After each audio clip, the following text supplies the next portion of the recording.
संत कृपा झाली इमारत फळाली, ज्ञानदेवे रचिला पाया, उभारिले देवालया. नामातयाचा किंकर तेने केला हा विस्तार, जनार्दन एकनाथ खांब दिला भागवत. तुका झाला से कळस भजन करा सावकाश, संत कृपा झाली इमारत फळाली. बहिणी म्हणे फडकती ध्वजा, निरूपण केले ओझा, संत कृपा झाली इमारत फळाली. ज्ञानप्रकाश शैक्षणिक संस्था, महाराष्ट्र अंधश्रद्धा निर्मूलन समिती आणि लोकशाही उत्सव या संस्थांनी मिळून आज जो या तिन्ही संस्थांनी मिळून एकत्रपणे अशा प्रकारचा हा उत्सव या ठिकाणी आयोजित केला. आणि संत साहित्य आणि संविधान याच्यामधली परस्पर पूरकता आपल्या समोर मांडण्याचं आपण सर्वांनी मला सांगितलं. आणि त्याप्रमाणे इथे येत असताना, इमारतीमध्ये प्रवेश करत असतानाच हा बहिणाबाईचा अभंग आहे. आणि या बहिणाबाईच्या अभंगाचं हे पहिलं चरण आहे की संत कृपा झाली इमारत फळा आली. संतांची कृपा झाली आणि ही इमारत फळाला आली असं सर म्हणाले. आणि तुम्ही आता उद्या जरी माझ्या कीर्तनाला आलात तरी ज्या गावात माझं पहिल्यांदा कीर्तन असतं त्या कीर्तनाला मी हाच अभंग घेत असतो, संत कृपा झाली इमारत फळा आली. आता आपल्या या इमारतीचं वैशिष्ट्य आणि वारकरी संतांची बांधलेल्या वारकरी संप्रदायाच्या इमारतीचं वैशिष्ट्य आणि भारतीय संविधानाचं वैशिष्ट्य हे एकच आहे. मगाशी संस्थेचा परिचय सांगत असताना, भूमिका मांडत असताना सांगितलं की इथे सर्व घटक आले पाहिजेत. इथे शेतकरी आला पाहिजे, इथे कष्टकरी आला पाहिजे, इथे राबणारा आला पाहिजे आणि ते उच्च शिक्षित सुद्धा आला पाहिजे. त्यांची मुलं इथे आली पाहिजेत आणि त्यांच्या मुलांच्या पालकांच्या मनामध्ये ही भूमिका रुजावी. आणि म्हणून त्या सर्व पालकांना या ठिकाणी बोलावलं आणि आपण सर्वजण आलात. मग ही जर भूमिका असेल तर थेट विद्यार्थ्यात मुरण्याच्या ऐवजी पालकामध्ये मुरण्याची काय गरज आहे असं मी चिंतन करू लागलो. आणि मग मी माझाच विचार करू लागलो की ज्या वेळेला मी ही बावगेसर आहे तिथे अगोदर मी अंधश्रद्धा निर्मूलन समितीच्या बाबतीत एखाद्या कायद्याच्या बाबतीत काय माझी भूमिका होती त्यांना माहिती आहे. आणि मग त्याच प्रकारची विषमतावादी भूमिका माझी कशी असेल आणि ती भूमिका घरात पासून ते समाजापर्यंत सगळीकडे होती. पण ज्या वेळेला या विचाराशी जोडला गेलो त्यावेळेला भारतीय संविधान खऱ्या अर्थानं कळायला लागलं. पत्रकार असताना सुद्धा भारतीय संविधान कळायला मला माझ्या पत्रकारितेतले 20 वर्ष आधी जाऊ द्यावं लागले. आणि ज्या वेळेला या विचाराशी जोडला गेलो त्यावेळेला त्याच्याकडे बघण्याचा दृष्टिकोन बदलला, संत साहित्याकडे बघण्याचा दृष्टिकोन बदलला. जसं मगाशी आता सर म्हणाले की मी ते निवेदन करायला घेतलं आणि माझ्यामध्ये बदल झाला, तर तसा तो बदल होत गेला. आणि मग घरामधलं कुठलंही काम फक्त महिलांचं नाही आणि कुठलंही काम फक्त पुरुषांचं नाही. मी मुलांच्या मध्ये रुजण्यासाठी कसं महत्वाचं असतं हे सांगण्यासाठी सांगतो की फार वेळा घरी राहण्याचा योग येतो. पण ज्या दिवशी घरी असेल आणि बायको जर गडबडीमध्ये तिच्या त्या स्वयंपाकाला लागली आणि तिने ते भाजी चिरून खाली पडलेलं जे काही सगळं असतं ते मी अलगदपणे उठलो आणि ते सगळं झाडून घेऊन सगळं भरून तिकडे टाकायला सुरुवात केली. मग हळूहळू जसं जमेल तसं मी काम करायला लागलो. आता माझा मुलगा आणि मुलगी दोघेच मुंबईमध्ये राहतात. मी परवा जाऊन पाहिलं तर माझी मुलगी स्वयंपाक करत होती आणि मुलगा भांडे घासत होता. हे त्यांना कुठेही मी सांगितलं नाही. म्हणजे वडील जे जे करती तया नाम धर्म ठेविती. धर्म काय आहे की आपले वडील जे जे करतात त्याचं आचरण करणं हे धर्म, त्याला धर्म म्हटलेलं आहे. आज धर्माच्या व्याख्या काय आहेत, धर्माबद्दल काय चाललेलं आहे हे पुढे आपल्या ह्याच्यामध्ये येईलच. आणि आपल्या सर्वांना ते माहित आहे, जरी माझ्याकडून राहिलं तरी की आता कसं चाललेलं आहे, कशाला धर्म म्हणायचे ते. मला वाटतं परवा आपल्या अंधश्रद्धा निर्मूलन समितीच्या याच्यामध्ये पण राजाभाऊ चौकदार सांगायचे, ते वेळेचा संकोच झाल्यामुळे सांगू शकले नाहीत. पण मी मुद्दाम सांगतो की धर्म म्हणजे काय आहे. आणि आज आपल्या सर्वांना धर्मयुद्धाच्या गोष्टी सांगितल्या जातात. काय केलं पाहिजे, धर्मासाठी लढलं पाहिजे. आणि तुम्ही धर्मासाठी लढलात, तुम्ही धर्मासाठी काम केलं तर धर्म तुम्हाला, तुम्ही धर्माला वाचवलं तर धर्म तुम्हाला वाचवेल. आणि पुन्हा सांगितलं जातं काय, आपल्या भारतीय संस्कृतीला ही धर्मयुद्धाची परंपरा आहे. आणि खरंय सर, भारतीय संस्कृतीला ही धर्मयुद्धाची परंपरा आहे. आपल्याकडे 2 महाकाव्य म्हटले जातात. कुठले कुठले? रामायण आणि महाभारत. आता प्रवचन आपल्याला सगळ्यांना मिळून करायचं, माझं एकट्याचं प्रवचन नाही. पण मध्ये मध्ये तुम्ही मला जरा मदत केली तर बरं होईल. रामायण आणि महाभारत हे 2 महाकाव्य आहेत. आणि या रामायण आणि महाभारतामध्ये जे युद्ध झालं त्याला कोणतं युद्ध म्हणतात? धर्मयुद्ध म्हटलं जातं. बरोबर की नाही?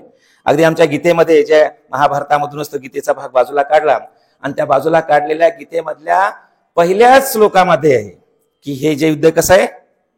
धर्मक्षेत्रे कुरुक्षेत्रे, धर्मक्षेत्रावर आणि कुरुक्षेत्रावर जे धर्मयुद्ध सुरू झालेलं आहे त्याचं कथन संजया तुम्हाला कर, असं धृतराष्ट्र संजयाला सांगतात. अशी सुरुवात आहे. म्हणजे महाभारत युद्ध कुठलं होतं? धर्मयुद्ध होतं. रामायण कुठलं युद्ध होतं? धर्मयुद्ध होतं. आणि युद्ध जर असेल, कशातलं युद्ध असलं तर त्याच्यासाठी 2 घटक लागतात. आणि जर धर्मयुद्ध असेल तर त्यासाठी सुद्धा 2 धर्म लागतील. आणि मग हे रामायण आणि महाभारत धर्मयुद्ध होतं. मग रामायण आणि महाभारत धर्मयुद्ध तर 2 धर्म असले पाहिजेत. म्हणजे पांडव कोणत्या धर्माचे होते? हिंदू धर्माचे होते. आणि कौरव? मग धर्मयुद्ध कसं काय? 2 धर्म असले पाहिजेत ना.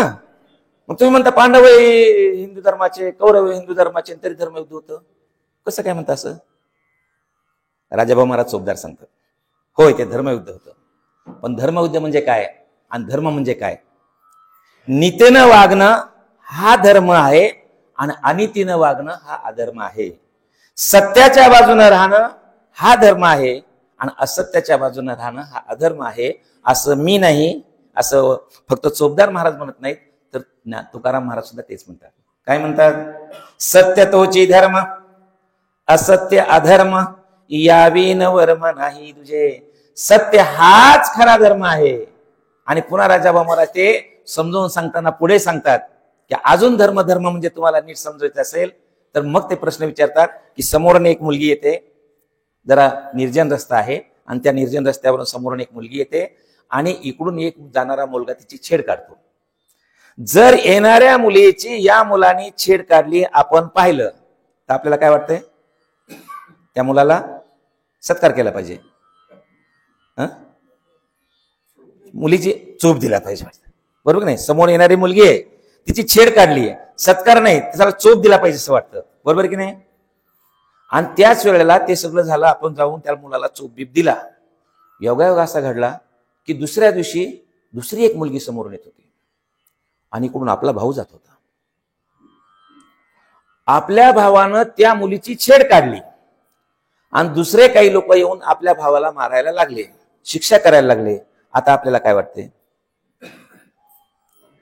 राजाभाऊ महाराज म्हणतात की आपला भाऊ आहे म्हणून तो सुटला पाहिजे. जर असं कुणाला वाटत असेल तर तो अधर्मी माणूस आहे.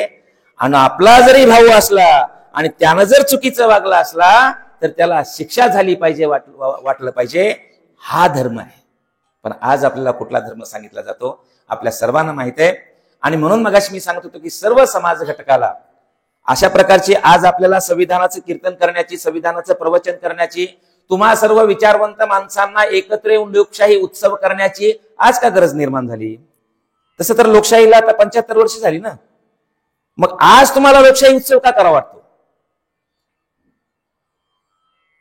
त्याचं कारण असं आहे की ज्या वेळेला आपल्याला प्रिय असणाऱ्या एखाद्या व्यवस्थेवर घाला येतो, ती व्यवस्था संकटात येते, त्यावेळेला ती व्यवस्था वाचवण्यासाठी वेगवेगळ्या माध्यमातून प्रयत्न केले जातात. ही जसं आज आणि ते करण्यासाठी त्या त्या कालखंडामधले, आता इथे सगळेच आलेत का? सुपर्णा सर कोण आलेत? मग की ज्यांना वाटतं ही लोकशाही वाचली पाहिजे, आता लोकशाही वाचली पाहिजे सगळ्यांनाच वाटतं. काही काही लोकांना वाटतं हे आले काय, ते आले काय, लोकशाही राहिली काय आणि लोकशाही गेली काय, आपल्याला तर कामच करायचे ना. अशी माणसं समाजाच्या परिवर्तनाच्या, समाजाच्या क्रांतीच्या ठिकाणी कधी येत नाही. आणि मग कोण येतात की त्या त्या वेळचे असणारे जे विचारवंत आहेत, ते विचारवंत अशा परिस्थितीमध्ये अस्वस्थ होतात आणि मग लोकशाही महोत्सव घेतला जातो. तसंच 700 वर्षापूर्वी ज्या वेळेला मानवी मूल्य पूर्णपणे धोक्यात आली होती आणि ज्या वेळेला मानवी मूल्य धोक्यात येतात त्यावेळेला त्या त्या वेळचे विचारवंत एकत्र येतात आणि त्या वेळचे विचारवंत येऊन पुन्हा आपले मानवी मूल्य जिवंत राहिले पाहिजे, माणसाचं जगणं आनंदी झालं पाहिजे, या जगातले सर्व माणसं आनंदी राहिली पाहिजे, अशा प्रकारचा विचार केला जातो. आणि 700 वर्षापूर्वी संत श्रेष्ठ नामदेव महाराज यांच्या हाकेवरून त्यावेळच्या वेगवेगळ्या जातीतले 24 संत एकत्र आले आणि त्यांनी या वारकरी संप्रदायाची उभारणी केली. आणि म्हणून मी ज्या वेळेला पहिलं संविधान कीर्तन केलं त्यावेळेला पहिलं कीर्तन केल्यानंतर तिची चर्चा होऊ लागली आणि मग काही लोकांनी मला विचारलं, महाराज संत कुठे आणि संविधान कुठे आणि तुम्ही दोन्ही एकत्र कसं काय करता? आणि मग त्यांना सांगावं लागलं की संविधानाची जी इमारत आहे त्या इमारतीमध्ये राहण्याचा सर्वांना अधिकार आहे. का संविधान एका जातीचं आहे?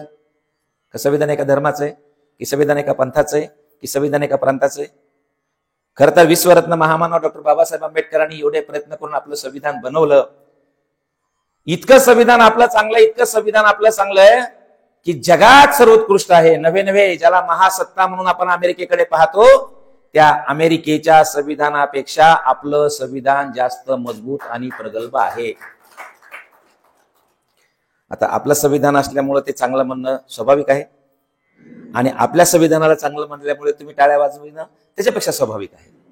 पण मी असं म्हणत असताना तुमच्यापैकी काही लोकांच्या मनामध्ये प्रश्न येईल की जे तटस्थपणे ऐकणारे आहेत, की ज्याचे त्याच्यातले काही लोकांनी जे तटस्थपणे ऐकलं आणि टाळ्या बेळ्या काय वाजवण्याच्या भानगडीत पडले नाहीत,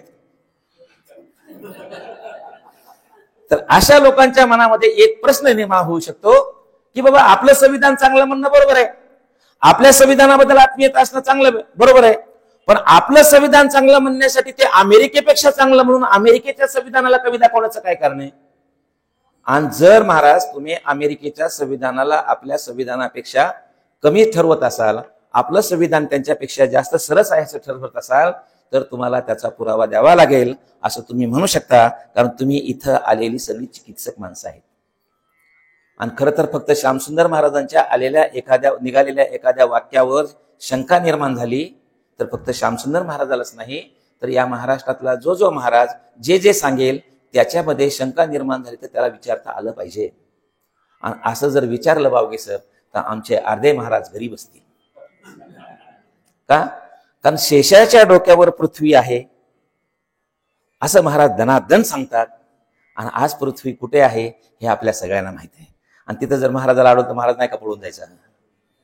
म्हणून सांगतो की तुम्ही मला विचारणार आहेत, काय विचारणार आहेत की तुम्ही म्हणता की भारतीय संविधान हे अमेरिकेच्या संविधानापेक्षा सरस आहे, तर तुम्ही मला म्हणणार की महाराज पुरावा द्या. आणि आपल्या सर्वांना मगाशी परिचयामध्ये सांगितलं की मी काही नुसता कीर्तनकार नाही, मी आधी पत्रकार होतो आणि मग कीर्तनकार झालोय. आणि त्याच्यामध्ये मी 20 वर्ष अगोदर क्राईम रिपोर्टिंग केली आहे.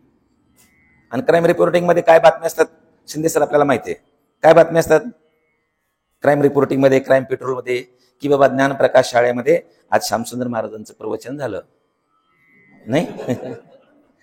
काय असतं, यानं त्याला भोकसलं, त्यानं त्याला मारलं, ह्यानं खंडणी मागितली, त्यानं अमकं केलं, हे कुठं असतं? क्राईम पेट्रोल मध्ये असतं. आणि ते सगळं कायद्याच्या चौकटीत लिहावं लागतं. त्याच्यामधलं एखादं वाक्य इकडे तिकडे गेलं तर त्याच्यामध्ये आपल्यावर डिफॉर्मेशनची केस होण्याची शक्यता असते, किंबहुना एखाद्या वेळेला त्याच्याबद्दलचा डिफॉर्मेशनच्या केसमध्ये बसत नसलं तरी किमान खुलासा येतो. तुम्हाला जर बघितली असेल तुम्ही तर 2004 ते 2011 दरम्यान ETV नावाच्या एका चॅनलवर क्राईम डायरी नावाची मालिका लागत होती. त्या क्राईम डायरी मालिकेचे 1753 भाग क्राईम डायरी कुणी लिहिली? महाराजांनी. हा पण एक चमत्कार आहे. तुम्ही म्हणता चमत्कार होत नाही. एका महाराजांनी काय क्राईम डायरी लिहिली आणि 1753 भाग लिहित असताना 1753 भागामधल्या एकाही माझ्या भागावर खुलासा आला नाही, एकाही माझ्या भागावर डिफॉर्मेशनची केस झाली नाही. काय झाली नाही? आधी पुरावा हातात ठेवतो आणि मग मी बातमी लिहितो, मग मी व्याख्यानामध्ये कीर्तनामध्ये ते उल्लेख करतो. महाराज तुमचा परिचय मगाशी एवढा मोठा सांगितला असताना पुन्हा तुम्ही अजून तुमच्या परिचयात हे जोडलं, ठीक आहे, हरकत नाही. आता आम्हाला पुरावा द्या की अमेरिकेच्या संविधानापेक्षा आमचं संविधान श्रेष्ठ तुम्ही म्हणता, तर अमेरिकेच्या संविधानापेक्षा आमचं संविधान श्रेष्ठ असल्याचा पुरावा द्या. सांगतो, अमेरिकेचं संविधान तयार झाल्यानंतर दरेकर सर तिथल्या महिलांना मतदानाचा हक्क मिळण्यासाठी 27 वर्ष संघर्ष करावा लागला. 27 वर्ष. संविधान तयार झाल्यानंतर, लागू झाल्यानंतर तिथल्या महिलांना मतदानाचा हक्क नव्हता. त्यासाठी 27 वर्ष संघर्ष करावा लागला.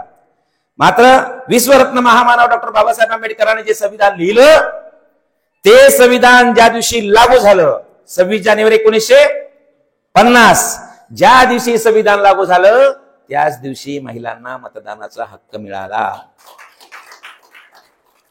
आणि अजून की आपण म्हणतो की अमेरिका फार पुढारलेली आहे, अमेरिका फार प्रगल्भ आहे. म्हणजे एखाद्याचा मुलगा जर फार पुण्याला मुंबईला शिकायला असलं तर फार हे करत नाही. आता आम्ही ते काय लातूरला शिकायला आहे म्हणून तरी खुश असतो वगैरे.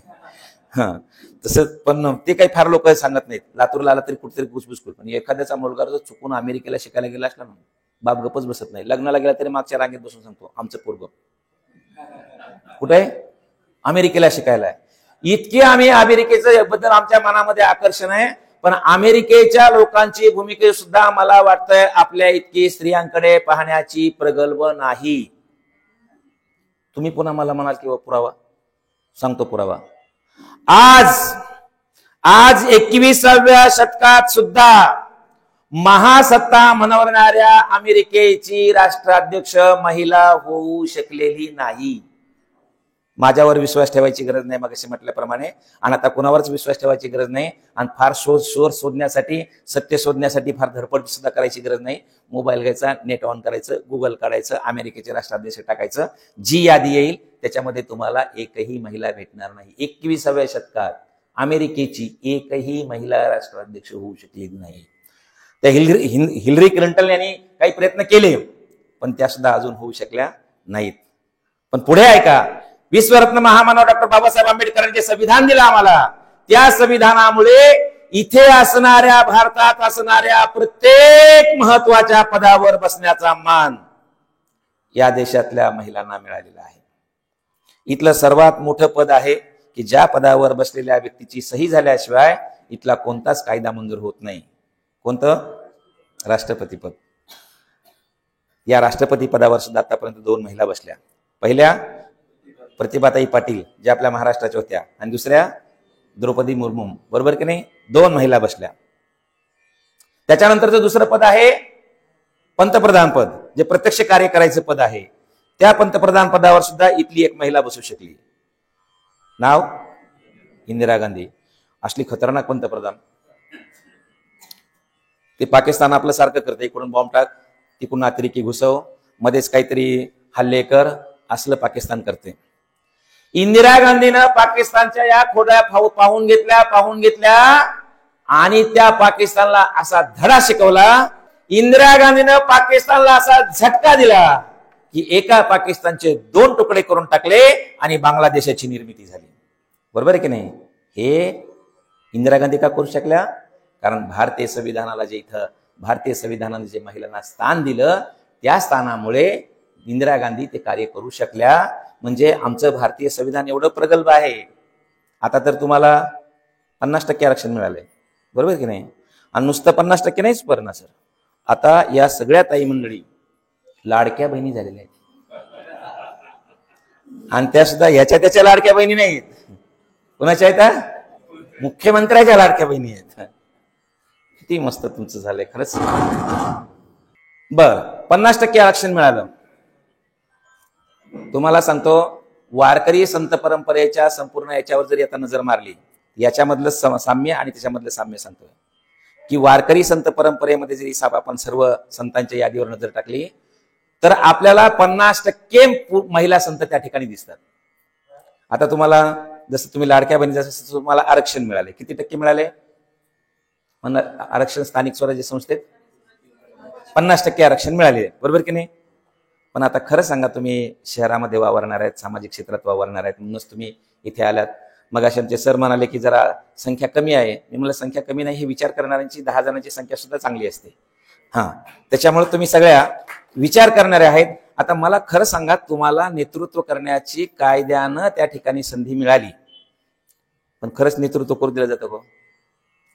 आता समजा आपल्या सगळी ओळख झाली आहे, 10-12 माझ्या इकडं व्याख्याने झालेत, बावगे सरांची चांगली ओळख आहे, सुपर्णा सरांची चांगली ओळख आहे, दरेकर साहेब चांगले ओळखतात. म्हणलं चला आता आपण बी लातूरला जाऊन राहू. आणि लातूरला येऊन मी राहिलो आणि मग पुढच्या महापालिकेच्या निवडणुकीत मी उभा राहिलो आणि महापालिकेच्या निवडणुकीत मी निवडून आलो. तुम्ही म्हणाले तर 25-25 वर्ष लोकांचं कुठं ठिगळ लागलं ना, तुम्ही आज येऊन कसं काय करताल? तर कीर्तनामध्ये काही पण होत असते, त्याच्यामुळे तसं काही तुम्ही टेन्शन घेऊ नका. तर मी निवडून आलो आणि निवडून आल्यानंतर 5 वर्ष मी नगरसेवक म्हणून कारभार केला आणि पुढच्या 5 वर्षानंतर इथला माझा ज्या वार्डामधून मी निवडून आलोय तो वार्ड महिलेसाठी राखीव झाला. काय करेल मी? महिलेसाठी राखीव झाल्याबरोबर मी सगळ्या वॉर्डामध्ये फिरेल आणि मग कोणत्या महिलेला जास्त शिकलेली आहे, तिला कायद्याची माहिती आहे, योजनांची माहिती आहे, विकासाची दृष्टी आहे, अशी एखादी महिला मी शोधून काढील आणि तिला सांगेल, ताईसाहेब तुम्ही निवडणुकीला उभं राहायचं, तुम्हाला निवडून आणण्याचा मी सगळा प्रयत्न करीन. असं करून मी त्या बाईला तिकीट देईल.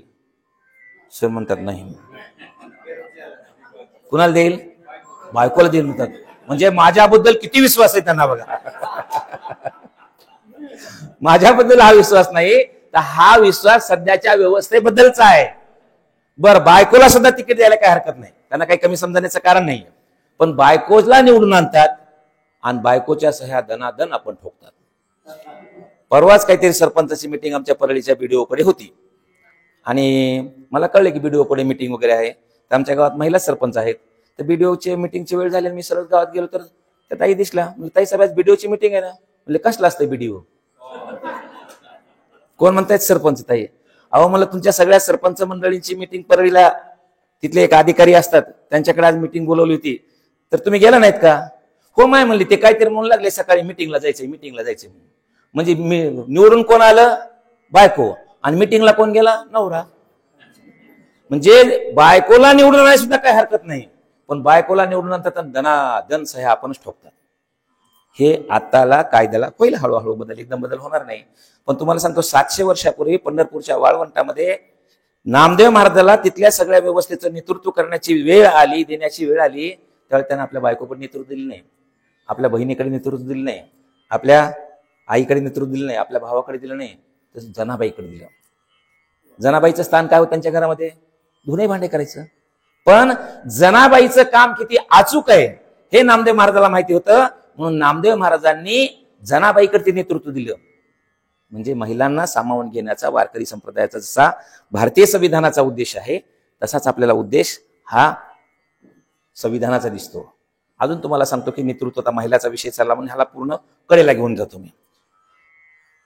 नामदेव महाराज 34 वर्ष पंजाबमध्ये राहिले, 34 वर्ष. आणि नामदेव महाराज 34 वर्ष पंजाबमध्ये राहिले असताना इथला वारकरी संप्रदाय सांभाळण्याची संपूर्ण जबाबदारी कुणी पार पाडली असेल तर ती कुठल्याही पुरुषाने पाडली नाही, ती जनाबाईने पाडली. तरी सुद्धा आमचे काही पूजनीय, वंदनीय, प्रातस्मरणीय, आदरणीय महाराज मंडळी म्हणतात की महिलेने टाळ वाजवू नये, महिलेने कीर्तन करू नये, महिलेने प्रवचन करू नये. मी एका महाराजांना विचारलं, महाराज महिलांना प्रवचन करण्याचा काय विरुद्ध आहे? म्हणलं कशासाठी विरुद्ध आहे? खरं तर आपल्या सर्वांना माहिती की मनुस्मृतीनं काय महिलाचं स्थान दिलेलं आहे, पण ती त्या महाराजांच्या सुद्धा तेवढ्या डोक्यात गेलेला नाही. त्यांनी मला काय उत्तर दिलं असेल की महिला जरा नटून थटून येतात आणि महिला नटून थटून आल्या की त्याच्यामुळे लोकांचं लक्ष त्या प्रवचनाकडे राहत नाही, त्या महिलेकडेच राहतं. अरे म्हणलं मग लोकांच्या नजरा बदलण्याचा प्रयत्न करा ना, तुम्ही महिलांना कशाला त्यांच्या ह्याला दोष देताय वगैरे. म्हणजे आमचे सगळे महाराज मंडळी म्हणतात महिलांनी कीर्तन करू नये. पण 700 वर्षापूर्वी पंढरपूरच्या वाळवंटामध्ये 34 वर्ष वारकरी संप्रदाय सांभाळण्याचं काम कोणी केलं असेल तर ते एका महिलेने केलं, जनाबाई. पण आपल्या सर्वांना माहिती आहे एखादी महिला जर चांगलं काम करू लागली तर आमच्या पुरुष मंडळींच्या मनामध्ये जरा मळमळ व्हायला सुरुवात होते. आता आमचे सरांसारखे नसते सगळे, त्यांनी सांगितलं मी काय नाही बाबा, ते सगळं ताईच करतात वगैरे वगैरे, असं एखाद्याचा दृष्टिकोन विकसित झालेला असू शकतो. पण बहुतेक एखादी महिला जर चांगलं काम करायला लागली तर आमच्या पोटात मळमळ व्हायला सुरुवात करते आणि मग आम्ही तिला नामोहरम करण्यासाठी, तिला कमकुवत लेखण्यासाठी आम्ही चुका शोधायला सुरुवात करतो. पण महिला ह्या आपल्या अगोदर झोपेतून उठलेल्या असतात आणि आपण झोपायला गेल्यानंतर झोपायला जातात. या दरम्यानच्या काळात जी सगळी छोटी छोटी कामं आहेत ती सगळी करण्याची तुम्हाला सवय असते आणि म्हणून शक्यतो चुका सापडत नाही. आणि मग ज्या वेळेला चुका सापडत नाहीत त्यावेळेला महिलांना बदनाम करण्यासाठी, महिलांना नाउमेद करण्यासाठी आमच्या पुरुष मंडळीकडे एक महत्वाचं शस्त्र आहे. ते शस्त्र म्हणजे महिलांच्या राहणीमानावर चर्चा करायची आणि राहणीमानाच्या आडून अलगदपणे त्यांच्या चारित्र्याबद्दल संशय निर्माण करायचा. हे आज जर परिस्थिती असेल तर 700 वर्षापूर्वी काय असेल? 700 वर्षापूर्वी पंढरपूरच्या वाळवंटामध्ये जनाबाई हा सगळा वारकरी संप्रदाय सांभाळू लागली. त्यावेळेला वारकरी संप्रदाय सांभाळत असताना तिथल्या मंडळींना काही सहन होईना, मग कुजबूज सुरू झाली. आता ही कुजबूज यंत्रणा किती कार्यक्षम असते आपल्या सर्वांना माहिती आहे. ते तुकाराम महाराजांच्या बद्दल काय म्हणतात, ते शिवाजी महाराजांच्या बद्दल काय म्हणतात, ते महात्मा फुलेंच्या बद्दल काय म्हणतात, साने गुरुजींच्या बद्दल सुद्धा काय म्हणतात, हे सगळं आपल्याला कुजबूज यंत्रणेच्या माध्यमातून काय काय समाजामध्ये रुजवण्याचा प्रयत्न होतो ते माहिती आहे आपल्याला. जनाबाईच्या काळामध्ये असंच जनाबाईच्या बद्दल कुजबूज सुरू झाली. ती जणी कशी चालते, रस्त्यानं चालते, कशीही चालते, तिला पदराचं भान नसतं. पदराचं लय टेन्शन आम्हाला, महिलांच्या पदराचं फार टेन्शन. जनीचा पदर डोक्यावर नसतो, कसाही पदर टाकून चालते.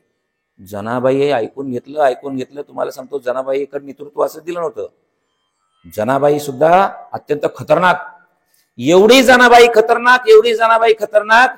जनाबाई माणसांना तर घाबरत नव्हतीच, पण जनाबाई देवाला सुद्धा घाबरत नव्हती. जनाबाई, तुम्हाला सांगतो ताई मंडळी, जनाबाईने इतक्या चांगल्या देवाला शिव्या दिलेल्या आहेत. कुणाला? माणसाला नाही, देवाला. जनाबाईने इतक्या चांगल्या शिव्या देवाला दिलेल्या आहेत. जनाबाईने इतक्या चांगल्या शिव्या देवाला दिलेल्या आहेत की तितक्या चांगल्या शिव्या तुम्हाला टेलिव्हिजन जरी लावलं, कशाचं? शिव्यांचं, तरी सुद्धा जनाबाई एवढ्या चांगल्या शिव्या येणार नाही. जनाबाईने शिव्या दिल्या विठ्ठलाला. काय म्हणले? अरे बेट्या बेट्या बेट्या, मूळ मायेच्या कारट्या, तुझी रांड रणकी झाली, जन्म सावित्रा चुडाल्याले, उभ्या राहुनी अंगणी, शिव्या देती दासी जनी. सांगितलं, विठ्ठलाला शिव्या दिल्या. मला सांगा, जी देवाला शिव्या द्यायला घाबरत नाही ती ह्या लोकांना घाबरणार का? मग त्या लोकांनी कुजबूज जणी काय चालते रस्त्याने, आणि तिला ऐकू जाईल असं बोलायचं. सुपर्णा सर जनाबाईने ऐकून घेतलं. असली खतरनाक बाई एक दिवशी गेली बाजारातच उभी राहिली, आणि बाजारात उभी राहून तिने सांगितलं, पदर पडला. काय सांगता? हा पदर मी फेकून दिला, डोईचा पदर आला खांद्यावरी, भरल्या बाजारी जाईल मी. हा पदर पडला काय, मी फेकून दिला.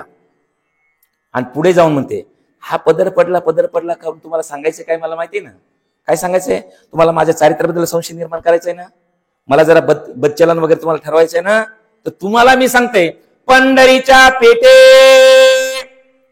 मांडियले पाल, मनगटावरी तेल घाला तुम्ही. तुम्हाला फारच वाटायला लागलं ना मी अशी असेल तशी असेल. मी पंढरीच्या पेटेत पाल मांडलंय म्हणजे थेट मी व्यवसाय सुरू केलेला आहे. आता काय म्हणणार, काय याच्यापेक्षा बदनाम करणार तुम्ही मला? आणि मग पुन्हा सांगते, तुम्ही सांगताना मला टाळ वाजवायचा नाही, तुम्ही सांगताना मला विना घ्यायचा नाही.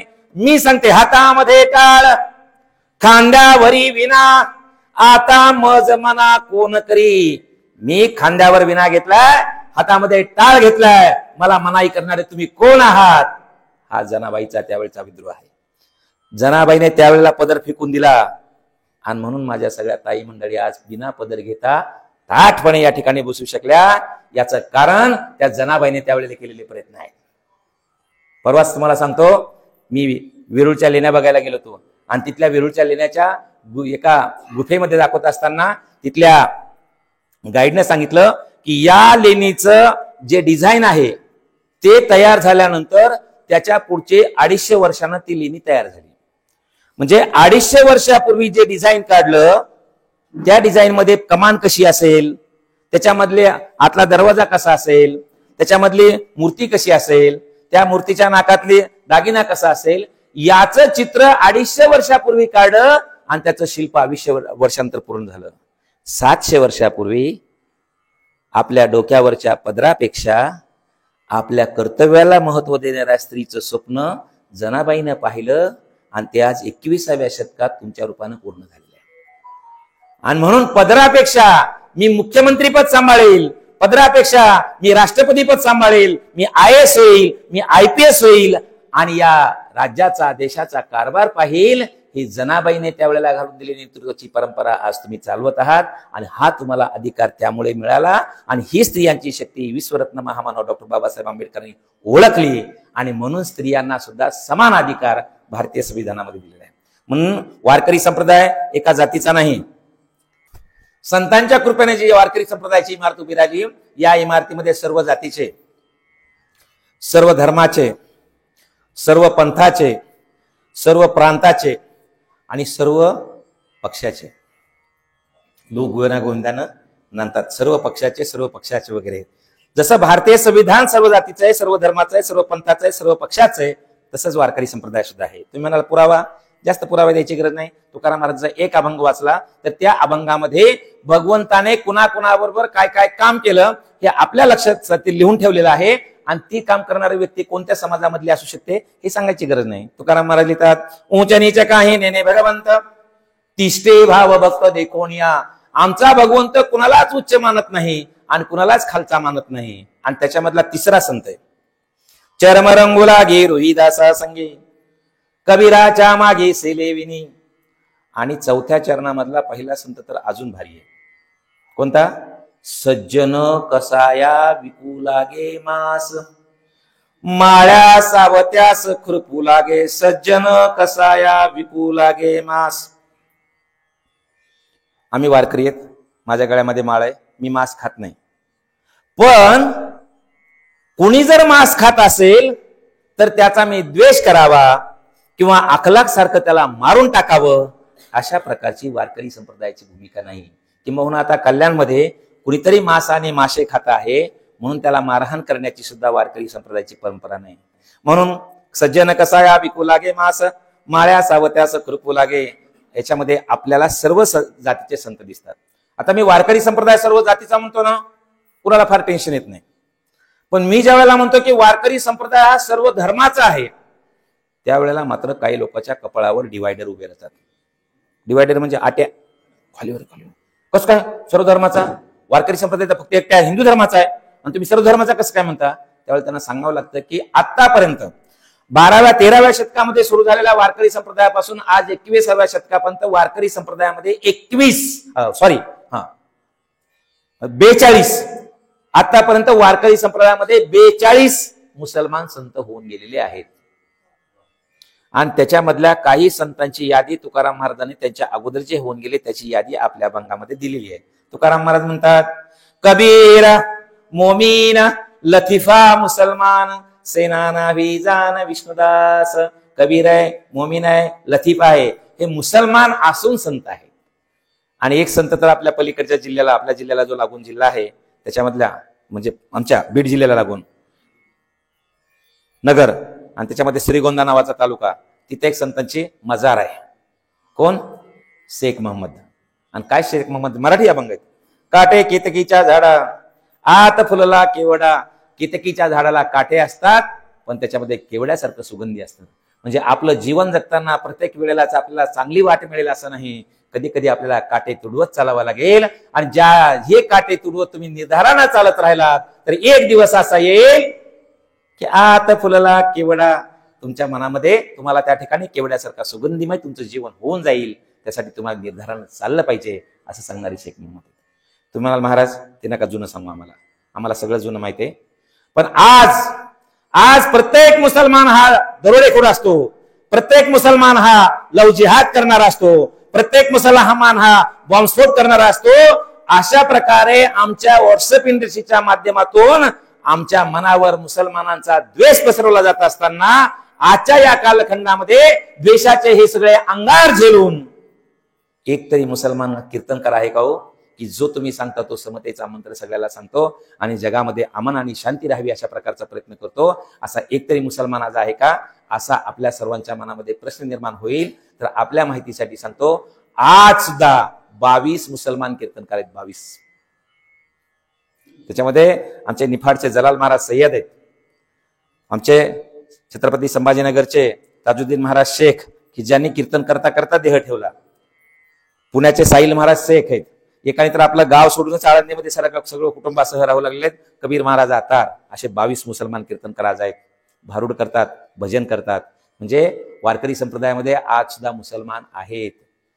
तुम्हाला महाराज तुम्ही हिंदू आणि मुसलमान दोन सांगितले, पण इथे आणखीन एक धर्म आहे की ज्या धर्माच्या बद्दल अत्यंत अशा प्रकारचा वेगळा प्रचार केला जातो की त्यांनी जे काही सेवा व्रत काढलेले आहेत, सेवा उपक्रम राबवलेले आहेत, तर ते सेवेसाठी नाही तर धर्म प्रचारासाठी आहेत. त्यांच्या ज्या शिक्षण संस्था आहेत त्या शिक्षण देण्यासाठी नाहीत तर धर्म प्रचारासाठी आहेत. कोणत्या धर्माबद्दल? ख्रिश्चन. मग या ख्रिश्चन धर्मामधल्या एखाद्या माणसानं तुम्ही सांगता तो वारकरी संप्रदायाचा समतेचा विचार लोकांपर्यंत पोहोचवायसाठी काही काम केलंय का? की जसं ह्या संत मंडळीने, मुस्लिम संत मंडळीने की संत विचार लोकांपर्यंत जावा, समतेचा विचार लोकांपर्यंत जावा, त्यासाठी कीर्तनं केली, दिंड्या काढल्या. तसं ख्रिश्चनामध्ये कोणी हा विचार लोकांपर्यंत जाण्यासाठी प्रयत्न केलेत का? तर आपल्या सर्वांच्या माहितीसाठी सांगतो, आपला जो 5वा वेद आहे, तो 5वा वेद सरकारी खर्चानं प्रसिद्ध करून कमी किमतीत लोकांच्या घरात पोहोचला पाहिजे, याच्यासाठी पहिला प्रयत्न जर कोणी केला असेल तर ते प्रयत्न करणारा कोणताही हिंदू राजा नव्हता, हिंदू पंतप्रधान नव्हता, हिंदू मुख्यमंत्री नव्हता, तर तो एक ख्रिश्चन माणूस आहे. आणि त्या माणसाचं नाव आहे ग्रँड अलेक्झांडर. यांनी 5वा वेद प्रसिद्ध केला. 5वा वेद कोणता? तुकाराम महाराजांची गाथा. तुम्ही म्हणले का? जोरदार टाळ्या वाजवा साहेबांसाठी जरा एकदा. तुकाराम महाराजांच्या गाथ्याला आम्ही 5वा वेद म्हणतो. अगोदर खर तर 4 वेद होते. कोणते कोणते? ऋग्वेद, यजुर्वेद, सामवेद आणि अथर्ववेद. हे अगोदर 4 वेद होते, पण ते 4 वेद टाळून वारकऱ्यांनी तुकाराम महाराजांच्या गाथ्याला 5वा वेद म्हटलं. का म्हटलं असेल? त्याचं एकमेव कारण आहे, अगोदरचे जे 4 वेद आहेत, अगोदरचे जे 4 वेद आहेत ते पक्षपाती आहेत. 4 वेद हे पक्षपाती आहेत. आणि असं मी नाही म्हणत, असं ज्ञानेश्वर महाराज म्हणतात. काय म्हणतात ज्ञानेश्वर महाराज? वेद ऐश्वरवंत हो ठाई, परी कृपणो आन नाही, तो लागला कानी तिही वर्णाचाची. वेद ऐश्वर्यवंत आहे, पण तो कसा आहे? कृपण आहे. कृपण आहे म्हणजे काय करतो? तो 3 वर्गाच्या कानाला लागतो आणि बाकीच्यावर अन्याय करतो. मग ज्ञानेश्वर महाराजांना विचारलं, महाराज तुम्ही सांगता 3 वर्गाच्या कानाला लागतो आणि बाकीच्यावर अन्याय करतो, तर मग नेमका अन्याय कुणावर करतो ते जरा आम्हाला स्पष्ट सांगा. आणि मग ज्ञानेश्वर महाराज सांगतात, वेद बहु कृपण झाला, तो 3 वर्गाचे कानी लागला, स्त्री शूद्रासी आबोला धरिला तिने. स्त्री आणि शूद्राला वेद आबोला धरतो, असं ज्ञानेश्वर महाराज सांगतात, मी नाही. आणि म्हणून बर तो जो वेद वाचायचा आहे, सगळ्याला वाचण्याचा अधिकार तर नाहीच, पण ज्यांना अधिकार आहे त्यांना सुद्धा कसा बी वाचता येत नाही. विशिष्ट वेदामधल्या रुचा विशिष्ट छंदामध्ये आणि विशिष्ट तालामध्येच म्हटल्या पाहिजेत. त्याचा जर ताल आणि छंद जरी म्हणण्याची प्रक्रिया जरी चुकली तरी त्याला दोष लागतो. ते म्हणताना असं कधीही उठून, जसे मी आता उभ्या आणि अभंग मला असं म्हणता येत नाही, त्याला उठायचं, सुचिरभूत व्हायचं, विशिष्ट दिशेला तोंड करून विशिष्ट पद्धतीने त्या सुरुच्या म्हणायच्या, आंघोळ वगैरे करायची.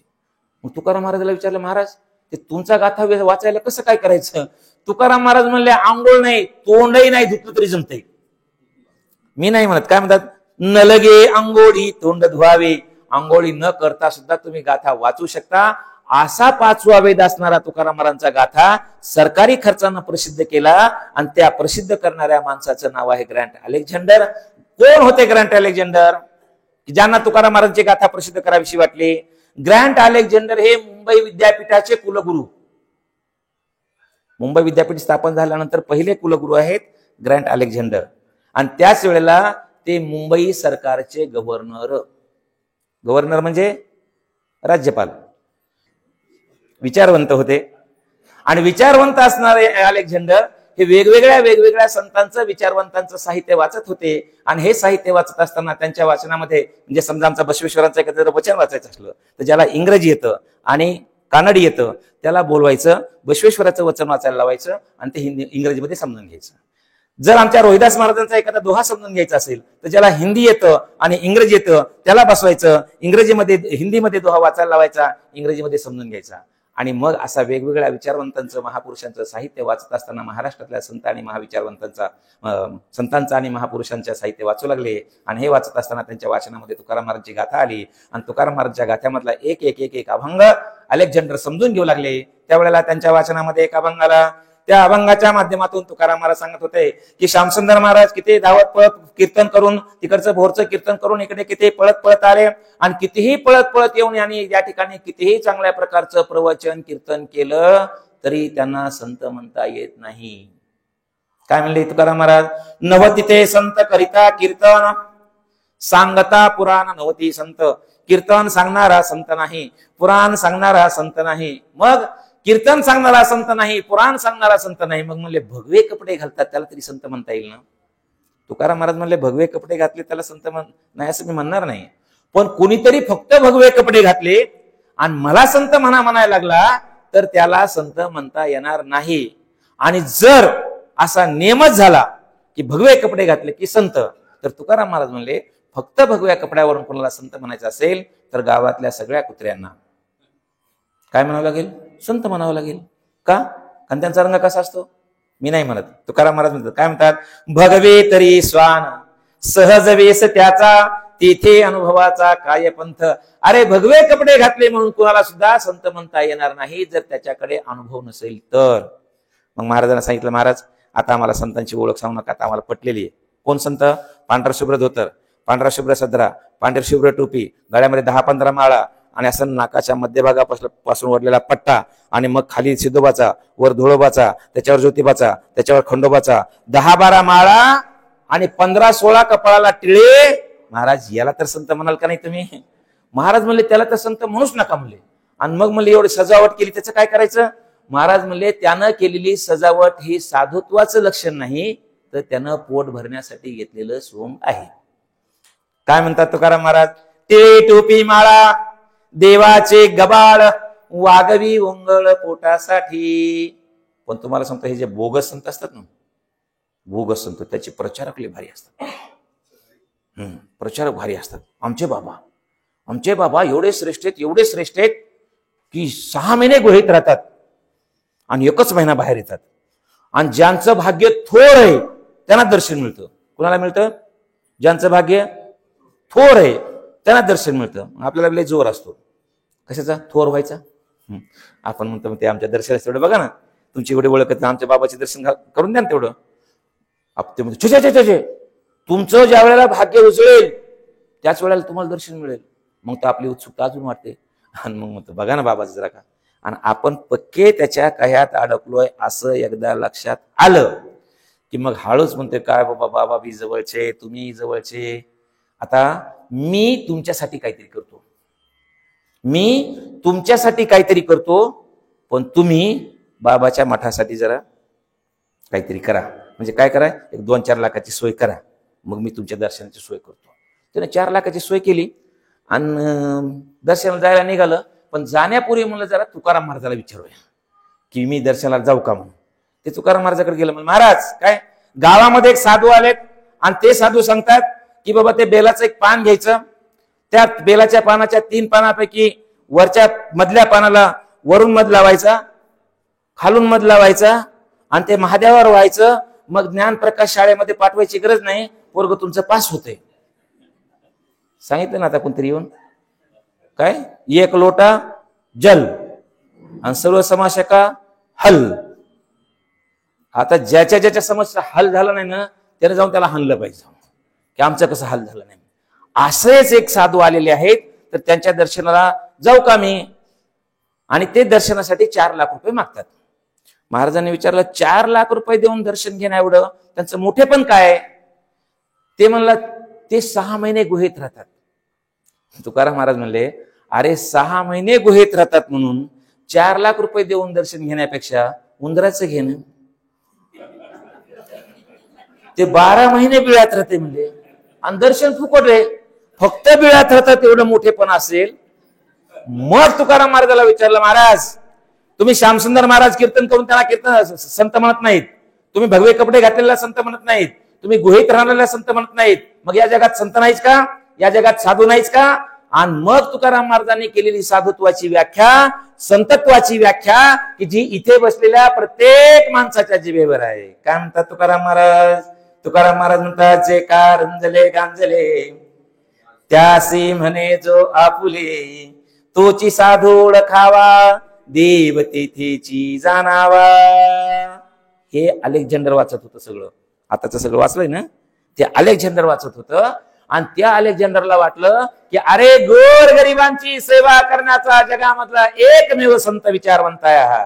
आणि म्हणून हा विचार लोकांपर्यंत गेला पाहिजे आणि त्यातून लोकांनी एकमेकाची सेवा करण्याचा स्वीकारलं पाहिजे. आणि म्हणून हा गाथा प्रसिद्ध केला पाहिजे. म्हणून 1868 साली 24,000 रुपयाचं अर्थसंकल्पामध्ये तरतूद केली आणि त्यातून तुकाराम महाराजांचा गाथा सरकारी खर्चानं प्रसिद्ध केला आणि तो कमी किमतीत लोकांना उपलब्ध करून दिला.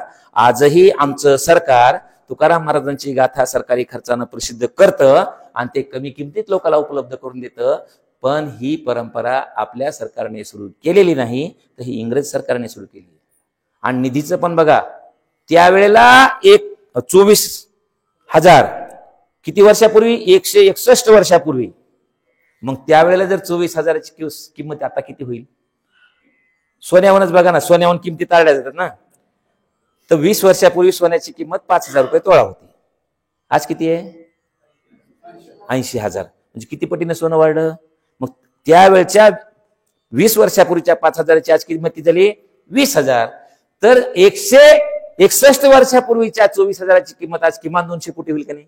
पण एवढा खर्च त्या अलेक्झांडरने केला. म्हणजे एका ख्रिश्चन माणसाने वारकरी संत विचार लोकांपर्यंत पोहोचण्यासाठी प्रयत्न केले. अलीकडचं उदाहरण सांगायचं झालं तर अलीकडे ज्यांचं निधन झालं, मराठी साहित्य संमेलनाचे अध्यक्ष होऊन राहिले फादर फ्रान्सिस दिब्रेटो यांनी सुद्धा संत साहित्यावर चिंतन केलेलं आहे. त्यांचे अनेक ग्रंथ त्याच्यावर आहेत. म्हणजे वारकरी संप्रदाय सर्व धर्माचा आहे, सर्व जातीचा आहे. आता पंथाचा सांगत नाही, त्याच्यामध्ये गुंतून राहिलो तर मला मूळ मुद्द्याकडे अजून जायला वेळ लागेल. वारकरी संप्रदाय सर्व जातीचा आहे, सर्व धर्माचा आहे, सर्व पंथाचा आहे.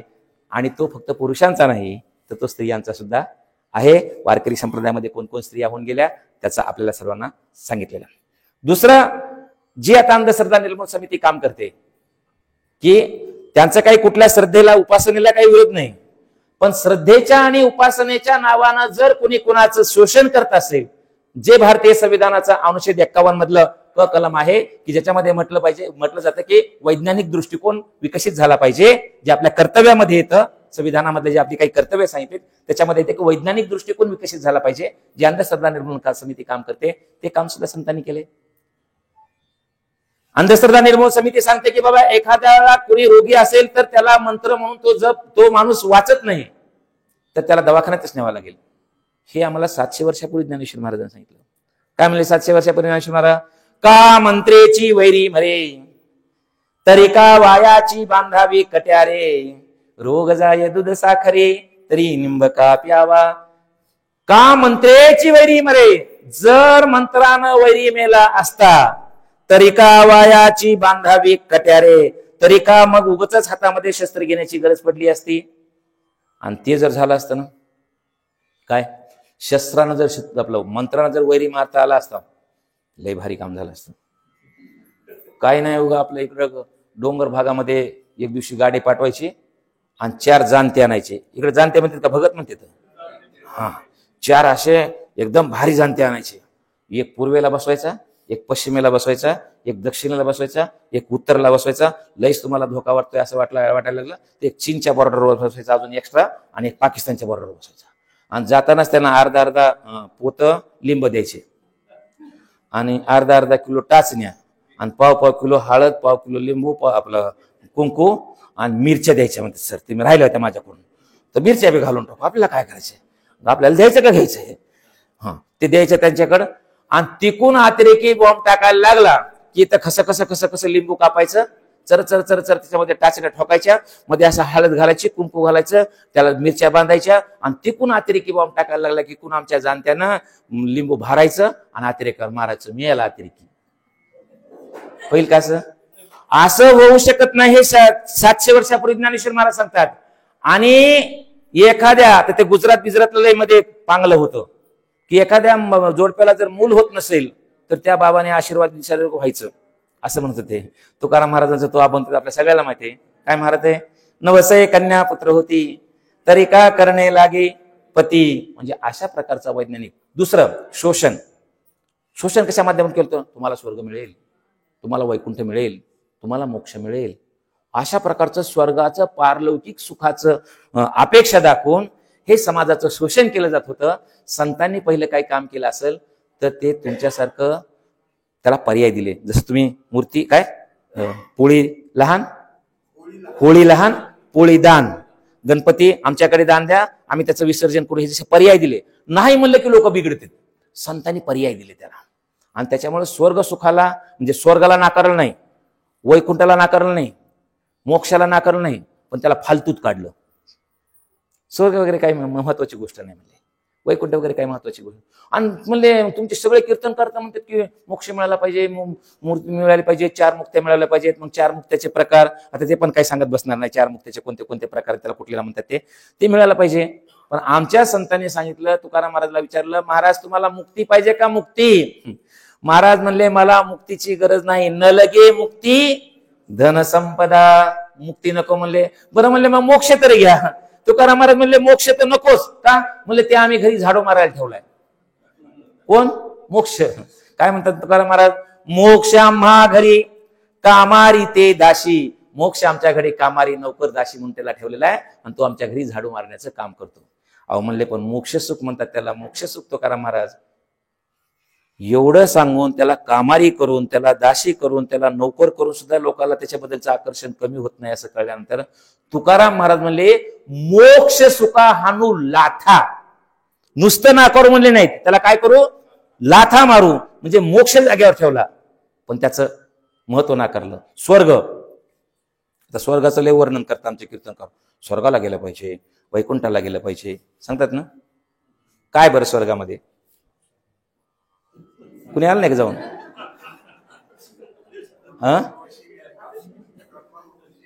अरे बापरे, सरांना तर रंबा उर्वशी मेन कसा म्हणून टाकलं डायरेक्ट.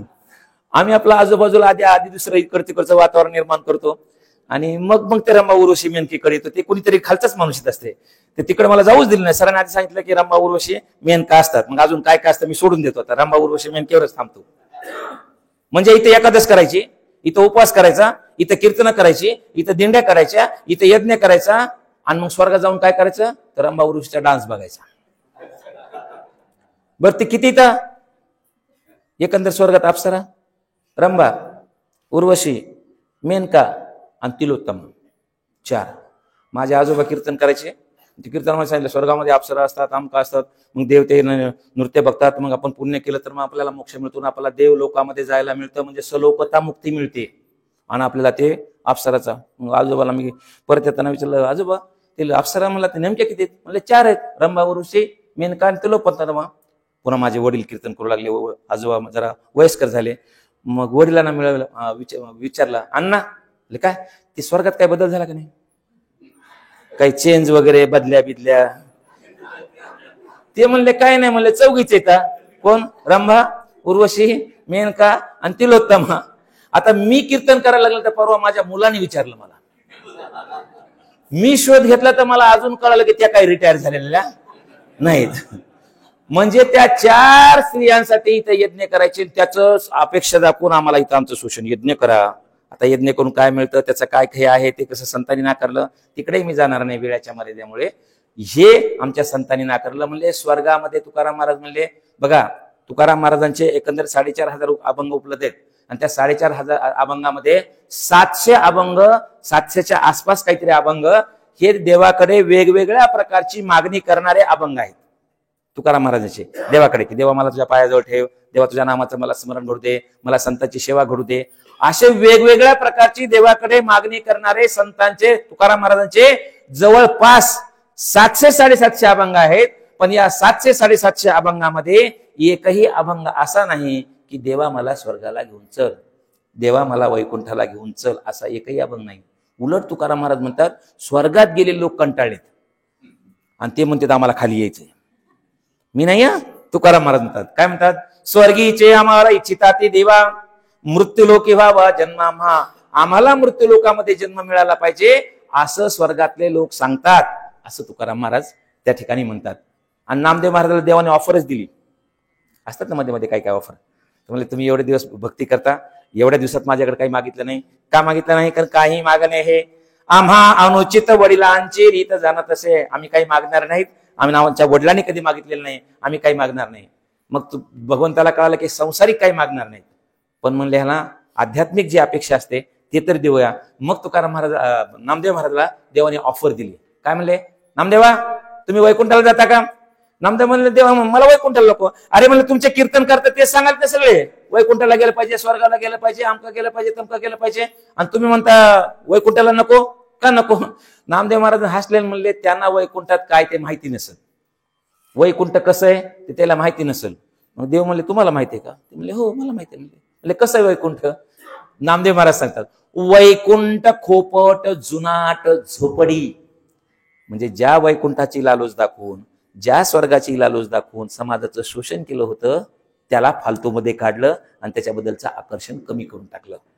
वैज्ञानिक दृष्टिकोन लोकांमध्ये रुजवण्याचा प्रयत्न केला. आणि ह्या स्वर्ग सुखाच्या आणि पारलौकिक सुखाची अपेक्षा काही फक्त आपल्या एकट्या हिंदू धर्मामध्ये केली जाते असं नाही. इस्लाममध्ये पण जे काही 16-17 वर्षाची मुलं, 18-19 वर्षाची मुलं अंगाला बॉम्ब बांधून त्या ठिकाणी अतिरेकी कारवाया करायला उद्युक्त होतात, त्यांना सुद्धा ते सांगितलं, तुम्ही जर धर्मासाठी मेलात तर तुम्हाला काय मिळेल? जन्नत मिळेल. आणि जन्नत मध्ये काय असतं? इकडे अप्सरा आणि तिकडं हूर. म्हणजे दोन्हीकडे काय? फक्त स्त्रियांची अपेक्षा. इथं मारायचं आणि तिकडे स्त्रियांचा सहवास आपल्याला मिळवायचा. मी असं सांगायला लागलो की मग आमचे काही कीर्तनकार महाराज म्हणून, महाराज काय तुम्ही हिंदू धर्मातले असून आपल्या हिंदू स्वर्गाबद्दल असं तसं म्हणता, हे काय तुम्हाला पटतंय का वगैरे? तुम्हाला एक तरी मुसलमान दिसतो का की तो स्वर्गाबद्दल काहीतरी असं, त्यांच्या जन्नतबद्दल काहीतरी असं म्हणतो? त्यावेळी मला सांगावं लागतं की ज्या धर्मामध्ये शिकलेले लोक आहेत, चिकित्सक लोक आहेत, ते आपल्या आपल्या धर्माची चिकित्सा करतात. त्याच्यामधल्या अशा प्रकारच्या श्वसनाच्या जी जागा आहे त्याच्या करतात. म्हणजे सांगा बरं एखादा मुसलमान. आणि मग त्यांना मला गालिबचा शेर सांगावा लागतो. काय म्हणतात गालिब? गालिब जन्नत बद्दल म्हणतात. गालिब म्हणतात, हमें मालूम है जन्नत की हकीकत क्या है. काय म्हणतात गालिब? हमें मालूम है जन्नत की हकीकत क्या है, दिल बहलाने के लिए गालिब ये ख्याल अच्छा है. म्हणजे फक्त आपलं मनाचं रंजन करण्यासाठी हे स्वर्ग, वैकुंठ, जन्नत वगैरे ह्या सगळे ठिकाण आहेत. याचं सगळं आकर्षण वारकरी संप्रदायाने संपवलं, जे आपल्याला संविधानाच्या अनुच्छेद 51 मध्ये दिसतं. आता मी तुम्हाला समता सांगितलेली आहे. स्वातंत्र्य आणि बंधुत्व सांगून आपण थांबू. स्वातंत्र्य. वारकरी संप्रदाय येण्याच्या अगोदर अशा प्रकारचं कीर्तन करण्याचा अधिकार श्यामसुंदर महाराजाला नव्हता, कोणत्याही महिलेला नव्हता. का नव्हता? कारण आम्ही शूद्र आणि स्त्रियामध्ये होतो, त्यामुळे आम्हाला सांगण्याचा अधिकार नव्हता. नामदेव महाराजांनी ही कोंडी फोडली आणि कुणालाही कीर्तन करता येईल असं केलं. नामदेव महाराजांनी कीर्तन केलं, पण ते पहिल्यासारखं कीर्तन केलं नाही. नामदेव महाराजांच्या अगोदर कीर्तन वारकरी संप्रदायात सर नव्हतं असं नाही. कीर्तन नामदेव महाराजांच्या अगोदर पासून होतं. आता महाराष्ट्रामध्ये एकंदर 4 प्रकारच्या कीर्तन परंपरा आहेत. 1 नारदीय कीर्तन परंपरा, 2 वारकरी कीर्तन परंपरा, 3 रामदासी कीर्तन परंपरा आणि 4 गुरुदाय संप्रदायाचे जे तुकडोजी महाराज करतात. जी टोपी मी आता 1 वर्षभर ही घालणार आहे. सगळेजण मला भगवी कसे काय महाराज तुम्ही बी काय? तर ही गुरुदाय संप्रदायाची टोपी आहे. आणि त्यांनी त्यांच्या तुकडोजी महाराज साहित्य संमेलनाचं अध्यक्ष केलं होतं. ते म्हणले, महाराज दुसरा अध्यक्ष येईपर्यंत जर तुम्ही ही टोपी ठेवली तर आम्हाला बरं वाटेल. मला तुम्हाला काय टोपी मला कोणती घालायची, त्याच्यामुळे ते काय टेन्शन नाही. मला तुमच्या समाधानासाठी असेल तर मी वर्षभर ती टोपी घालतो. तर अशा प्रकारे जे संत आहेत की ज्यांनी आपल्याला हा सगळा सुधारणेचा मंत्र दिलेला आहे. आता समता आणि स्वातंत्र्य या 2 गोष्टी सांगून आपण थांबूया. स्वातंत्र्य. वारकरी संप्रदायाच्या अगोदरचं कीर्तन करण्याचा अधिकार नव्हता. मग फक्त अगोदर कीर्तन होतं नारदीय कीर्तन.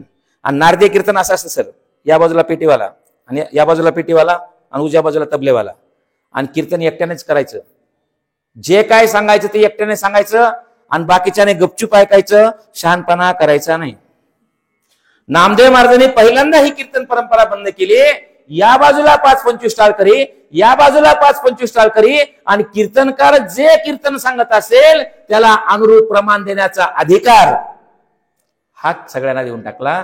आणि मग त्याच्यामधूनच वारकरी संप्रदायाचा विचारला, सकळासी इथे आहे अधिकार. सगळ्यांना कीर्तन करण्याचा, आपलं मनोगत व्यक्त करण्याचा, आपल्याला अभिव्यक्त होण्याचा अधिकार आहे. आणि नामदेव महाराजांनी अजून एक आपल्याला अभिव्यक्त होण्यासाठी माध्यम निवडलं. ते ज्ञानेश्वर महाराजांच्या अगोदर जर आपल्याला व्यक्त व्हायचं असेल तर ते संस्कृतमध्ये व्यक्त व्हावं लागत होतं. तत्वज्ञान सांगायचं असेल तर ते संस्कृतमध्ये सांगावं लागत होतं. पण ज्ञानेश्वर महाराजांनी आणि नामदेव महाराजांनी कोंडी पहिल्यांदा फोडली. आणि ज्ञानेश्वर महाराजांनी पहिल्यांदा संस्कृत मधलं तत्वज्ञान मराठीमध्ये आणलं. कोणतं?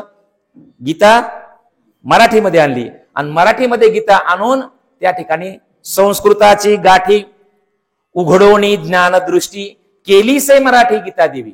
म्हणजे अगोदरच्या भक्ती परंपरेमध्ये संस्कृत भाषेमध्येच ज्ञान द्यावं, ज्ञान घ्यावं असं सांगितलं जात होतं.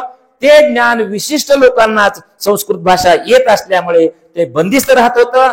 आणि म्हणून संत चळवळीने सगळीकडे, फक्त आपल्याकडेच नाही असं नाही, तर सगळ्या भारतवर्षामध्ये संत चळवळीने अशा प्रकारची बंडखोरी केलेली आहे. संस्कृतपेक्षा मला जे काही सांगायचंय ते माझ्या लोकभाषेत सांगेल, याचं पहिलं पाऊल कोणी टाकलं असेल तर ते तमिळनाडूमध्ये टाकलेलं आहे. आपल्याकडे जसा महानुभव आणि वारकरी अशा प्रकारच्या वेगवेगळ्या भक्ती परंपरा आहेत, तशी तमिळनाडूमध्ये नायनार आणि आळवार अशा प्रकारच्या 2 भक्ती परंपरा आहेत. तिथल्या संतांनी पहिल्यांदा ते तमिळमध्ये सांगायला सुरुवात केलं. त्याच्यानंतर तिथून पुढे सरकत तमिळनाडूला लागून असणाऱ्या कर्नाटकामध्ये बसवांनांनी ते सगळं कानडीमध्ये आपल्या लोकभाषेत सांगायला सुरुवात केलं. त्याच्यानंतर ते पुढे सरकत महाराष्ट्रामध्ये त्याचं लोण आलं आणि इथे आमचे चक्रधर स्वामी महानुभाव संप्रदायाचे त्यांनी मराठीमध्ये ते सांगायला सुरुवात केलं. त्यावेळेस त्याच्या शिष्यांना सांगायला सुरुवात केली लोकांनी की ते मराठीमध्ये नाही चालणार. तर त्यावेळेला तुमचं आम्हाला असलं संस्कृत वगैरे काही माहिती नाही, आम्ही मराठीमध्येच बोलणार, आणि असं आम्हाला चक्रधर स्वामींनी सांगितलं आहे असं महादंबा लिहून ठेवते. आणि त्याच्या पुढचा विकास मग ज्ञानेश्वर महाराजांनी मराठीमध्ये आणला. कुठला ग्रंथ? ज्ञानेश्वरी. कशावर आधारित आहे? गीतेवर आधारित आहे. पण तुम्हाला सांगतो, आणि पसायदान हे कुठल्या ग्रंथात आहे? ज्ञानेश्वरीत आहे, बरोबर आहे. पण तुम्हाला सांगतो, ज्ञानेश्वरी ही गीतेवर आधारित आहे, म्हणजे गीतेवर केलेलं भाष्य आहे. आणि गीता ज्ञानेश्वरी लिहून झाल्यानंतर विश्वात्मक देवाकडे ज्ञानेश्वर महाराजांनी ते पसायदान मागितलेलं आहे. आता पुढचं ऐका. ज्ञानेश्वरी गीतेवर आधारित आहे, परंतु त्याच्यामधलं जे पसायदान आहे त्याच्यातला विचार आणि गीतेतला विचार मात्र एक नाही. तुम्हाला महाराज असं कसं काय म्हणता? तुम्ही सांगितलं की ज्ञानेश्वरी ही गीतेवर आधारित आहे, मग पसायदान कसं वेगळं असेल? बघा, गीतेचं तत्वज्ञान काय सांगतं? परित्राणाय साधूनाम विनाशाय दुष्कृताम, सज्जनांचं रक्षण करण्यासाठी दुर्जनांना मारून टाकतो, असं भगवंत सांगतात. की सज्जनांचं रक्षण करण्यासाठी काय करायचं? दुर्जनांना मारून टाकायचं. आणि या गीतेच्या तत्वज्ञानाप्रमाणे जर आम्हाला पसायदान लिहायचं असतं, ज्ञानेश्वर महाराजांना लिहायचं असतं, तर ते पसायदान आता आहे तसं झालं नसतं. मग ते पसायदान कसं झालं असतं? आता विश्वात्मके देवे, आणि जे दुष्ट आहेत ते सकाळपर्यंत तडफडून मरून जावे. का? परित्राणाय साधूनाम विनाशायच दुष्कृताम, जे दुष्ट संपले पाहिजेत. पण ताईसाहेब, ज्ञानेश्वर महाराज हे भगवंत हा देव होता, आणि ज्ञानेश्वर महाराज हे संत आहेत, आणि संताची भूमिका ही आईसारखी असते. आईला आपलं कोणतंच लेकरू मरावं वाटत नाही, आणि म्हणून ज्ञानेश्वर महाराज कोणताही दुष्ट मरावा अशा प्रकारची अपेक्षा करत नाही. तर काय म्हणतात ज्ञानेश्वर महाराज? जे खळांची व्यंकटी सांडो, खळ म्हणजे दुष्ट, त्या दुष्टाचा दुष्ट नाही संपला पाहिजे, तर त्याची व्यंकटी म्हणजे दुष्टपणा संपला पाहिजे. आणि दुष्टपणा संपून पुढची पायरी काय गाठली पाहिजे?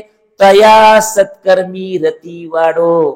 त्याचं म्हण हे दुष्ट कर्माकडून निघून सत्कर्माकडे गेलं पाहिजे. आणि मग त्याचा परिणाम काय होईल? भूता परस्परे पडो मैत्र जीवांचे, मग एकमेकाचं मैत्र निर्माण होईल.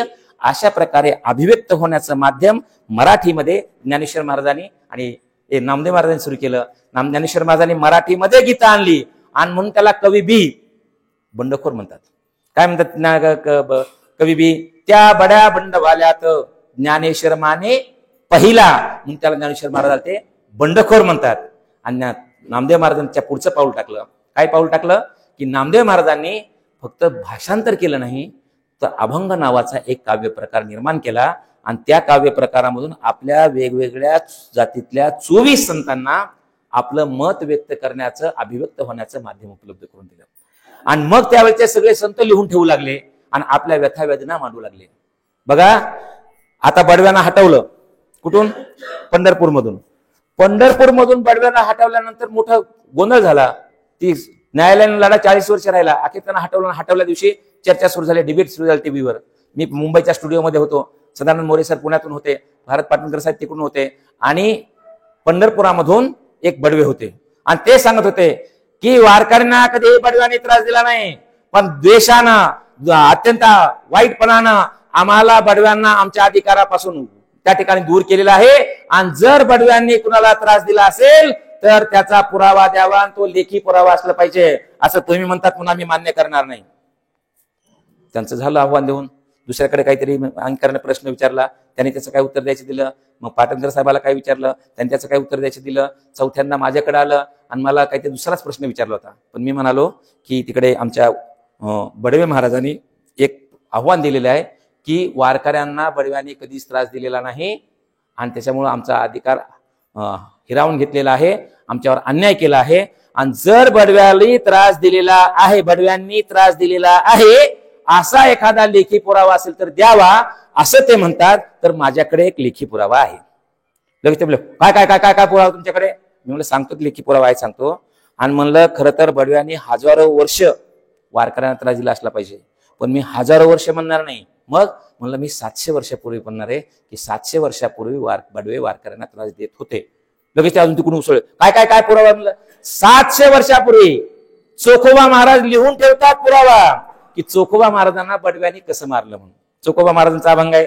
चोखोबा महाराज लिहितात, धाव घाली विठू आता चालू नको मंद, बडवे मज मारिता ते कायायसा अपराध, विठोबाचा हार तुझ्या कंठी कैसा आला, आणि शिव्या देती म्हणती महाराज देव बाटविला. म्हणलं इथं बघा, सेवक नाही म्हटलं, पुजारी नाही म्हटलं, काय म्हटलं? धाव घाली विठू आता चालू नको मंद, आणि बडवे अंडरलाईन केली मी, बडवे मज मारितात. म्हणलं बडव्याने मारलं असं म्हणतात. आणि त्याचं कारण सुद्धा सांगतात, शिव्या देती म्हणती महाराज देव बाटविला. मी कुठल्या तरी वेगळ्या जातीत आलो आहे आणि म्हणून मला शिव्या देऊन हे बडवे मारत होते असं लिहून ठेवले. म्हणलं तो काय बिजून काढाले असतं तो काय सांगाव असं म्हणून त्याने ते हे केलं. आणि म्हणून चोखोबा महाराजांचे अभंग वाचले पाहिजेत. एकंदर संतांचे अभंग वाचले की जाती व्यवस्थेचे त्यांना किती चटके बसलेत. आपण लय ते मगाशी स्वरामध्ये वगैरे सगळं म्हणतो आणि त्या स्वराकडेच आपलं लक्ष येतं, वेदना आपण ऐकतच नाही. चोखोबा महाराजांचा अभंग आहे, सगळेजण आपण ऐकतो. कुठला? अभीर गुलाल उधळीत रंग, नाता घरी नाचे माझा सखा पांडुरंग. बरोबर की नाही? आपण त्याच्याबद्दल किती टलनी होतो, पण त्यातले वेदना कळते का आपल्याला? काय म्हणतात ते? उंबर ठ्यासी कैसे शिवू आम्ही याती हीन, रूप तुझे कैसे पाहू त्यात आम्ही दीन. अरे देवा, तुझ्या उंबरठ्यापाशी सुद्धा मला बसता येत नाही रे, अशा हीन जातीत जन्माला आलोय, काय वेदना असतील. पण ही कशी याचना आहे. चोखोबा महाराजांची पहिली पिढी ह्या सुधारणावादी विचारात असल्यामुळे ती जरा याचना वगैरे करते, पण पुढची पिढी खतरनाक. चोखोबा महाराजांचा मुलगा असं याचना बिचना देवाकडे करत नाही. त्याचे 15-16 अभंग आहेत, पण असे तिखट अभंग आहेत का नाही. चोखोबा महाराजांच्या संपूर्ण कुटुंबाचा एक गाथा आहे. मेहुण्याच्या नावाने अभंग आहेत, बहिणीच्या नावाने अभंग आहेत, मुलाच्या नावाने अभंग आहेत, बायकोच्या नावाने अभंग आहेत. चोखोबा महाराजांचा मुलगा पाहतो, रोज कीर्तनाला जातो, कीर्तन ऐकतात. कीर्तनकार कीर्तनामध्ये सांगतो की देव हा सगळ्याचा एक बाप आहे, देवापासून सगळं निर्माण झालं आहे, देव सगळ्याकडे सारख्या दृष्टीने पाहतो. अशा प्रकारे ते कीर्तनकार सांगतात. देवाकडे सगळे सारखे आहेत. आणि मग देवाचा श्लोक गीतेमधला, ममेवांश जीव लोके जीवभूत सनातन. भगवंत सांगतो की या जगातले सगळे लेकर हे माझा अंश आहेत. आणि ते चोखोबा महाराजांचा मुलगा कर्ममेळा ऐकतो, त्याला प्रश्न पडतो की या जगातले सगळे जीव जर या देवाची लेकरं आहेत तर मग आम्ही कुणाची लेकरं आहेत? आणि मग माझ्या बापाला का बाहेर बसून ऐकावं लागतं?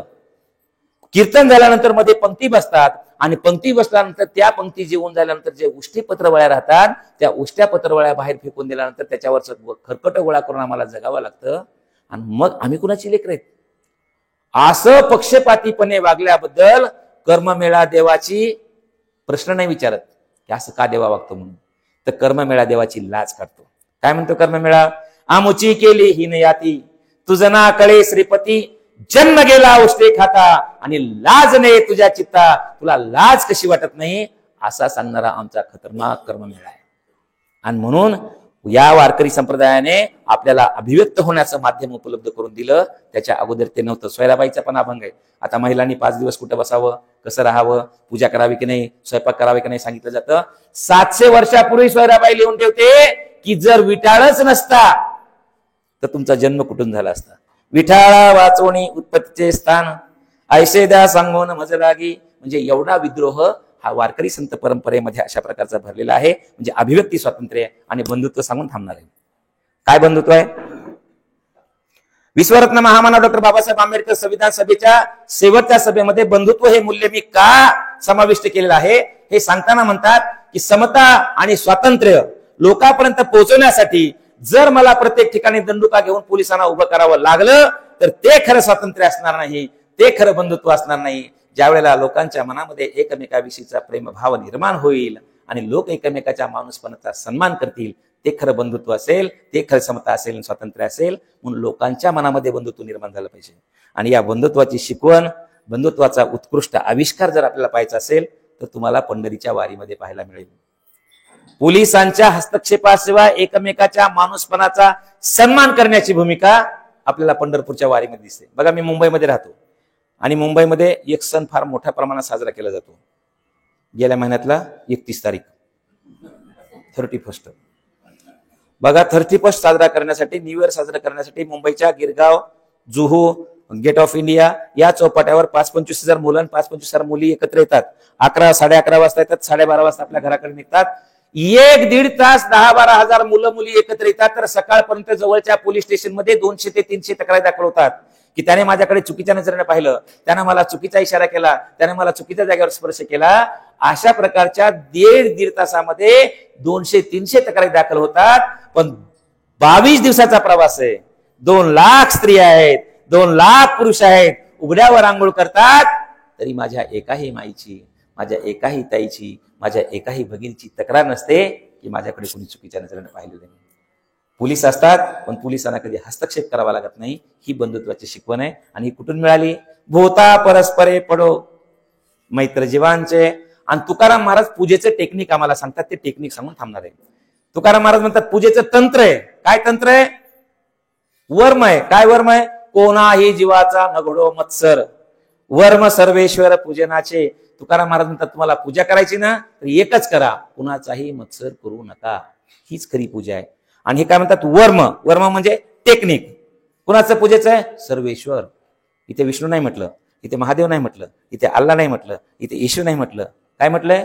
सर्वेश्वर. म्हणजे ज्याचा जो ईश्वर असेल त्याच्या ईश्वराच्या पूजेचं तंत्र काय असेल तर कोणाही जीवाचा नघडो मत्सर. ही बंधुत्वाची शिकवण आहे. म्हणून समता, स्वातंत्र्य, बंधुत्व ही जी मूल्य आहेत संतांनी आपल्या साहित्यात पेरली आणि त्याचंच प्रतिबिंब आपल्याला भारतीय संविधानामध्ये उमटलेलं दिसतं. आणि म्हणून आम्ही जर गीतेचा आदर करत असू, आम्ही जर गाथ्याचा आदर करत असू, आम्ही जर ज्ञानेश्वरीचा आदर करत असू तर तितकाच आदर आपण भारतीय संविधानाचा केला पाहिजे.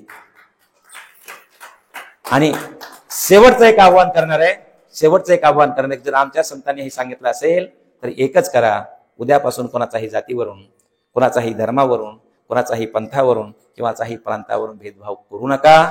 एवढं जर केलं तर माझं जे तिकडून लांबीकडे येणं आहे ते सार्थक झालं असं समजेल. तुम्ही म्हणाल महाराज तुम्ही स्वतः मागे सांगितलं की किती धार्मिक द्वेष वाढलेला आहे, जातीय द्वेष तर आपले 2-3 जिल्हे किती अनुभवू लागलेले आहेत. मग जातीचा द्वेष, धर्माचा द्वेष आणि या द्वेषाचा वनवा जर एवढा पेटला असेल तर त्या वनव्यामध्ये आम्ही एकटे समतेचा मंत्र घेऊन निघालो तर त्याचा काय परिणाम होईल अशी नकारात्मक भावना आपल्या सर्वांच्या मनामध्ये निर्माण होईल. त्याच्यासाठी एक चिमणीची 1 मिनिटाची गोष्ट सांगून थांबणार आहे. एका जंगलाला आग लागलेली असते. सर्व प्राणी आपापल्या परीने आग विझवण्याचा प्रयत्न करतात. हत्ती आपल्या तोंडात सोंडीतून पाणी टाकतो, वाघ आपल्या तोंडातून पाणी टाकतो, सिंह आपल्या तोंडातून पाणी टाकून आग विझवण्याचा प्रयत्न करतो. त्याच वेळेला एक छोटीशी चिमणी धावत धावत नदीवर जाते, 2 थेंब घेते, आगीवर टाकते, नदीवर जाते, 2 थेंब घेते, आगीवर टाकते. चिमणी घामाघूम होते. चिमणीचं हे घामाघूम झालेलं रूप पाहून एवढ्या संकटात हत्तीला हसू येतं आणि हत्ती म्हणतो चिमणीबाई अगं एवढा मोठा वनवा पेटलाय आणि तू 2 थेंब टाकून त्या आगीवर टाकून त्या ठिकाणी आग विझवण्याचा प्रयत्न करतेस, काय परिणाम होणार आहे? त्यावेळेला चिमणीने जे दिलेलं उत्तर आहे ना ते उत्तर आपण प्रत्येकाने आपल्या हृदयावर कोरलं पाहिजे. चिमणी म्हणाले हत्ती दादा माझ्या शक्तीची मर्यादा मला माहित आहे, माझ्या 2 थेंब पाण्याने ही आग विझणार नाही याची मला पूर्ण कल्पना आहे. पण हत्ती दादा ज्या वेळेला या आगीचा इतिहास लिहिला जाईल त्यावेळेला माझं नाव आग लावणाऱ्यांच्या यादीत नसेल, लागलेली आग बघणाऱ्यांच्या बघ्यांच्या यादीत नसेल, तर ही आग विझवण्यासाठी ज्यांनी ज्यांनी प्रयत्न केले त्यांच्या यादीत माझं नाव असेल. मी इथून जाताना सर्वांना एकच विनंती करेल की इथून जाताना आपण एकच संकल्प करा की ज्या वेळेला या लातूरचा इतिहास लिहिला जाईल, ज्या वेळेला महाराष्ट्राचा इतिहास लिहिला जाईल आणि ज्या वेळेला भारताचा इतिहास लिहिला जाईल तेव्हा आपलं नाव अंधश्रद्धा पसरवण्याच्या यादीत नसेल, जात्यांधता पसरवण्याच्या यादीत नसेल, धर्मांधता पसरवण्याच्या यादीत नसेल, स्त्रियांचा द्वेष करणाऱ्यांच्या यादीमध्ये नसेल. तर या देशाला प्रगल्भ करण्यासाठी, भक्कम करण्यासाठी ज्या ज्या महापुरुषांनी प्रयत्न केले त्या महापुरुषांच्या यादीत शेवटचं तरी नाव आपलं राहावं असा आपण संकल्प करावा अशी अपेक्षा व्यक्त करतो आणि थांबतो. जय हिंद, जय महाराष्ट्र.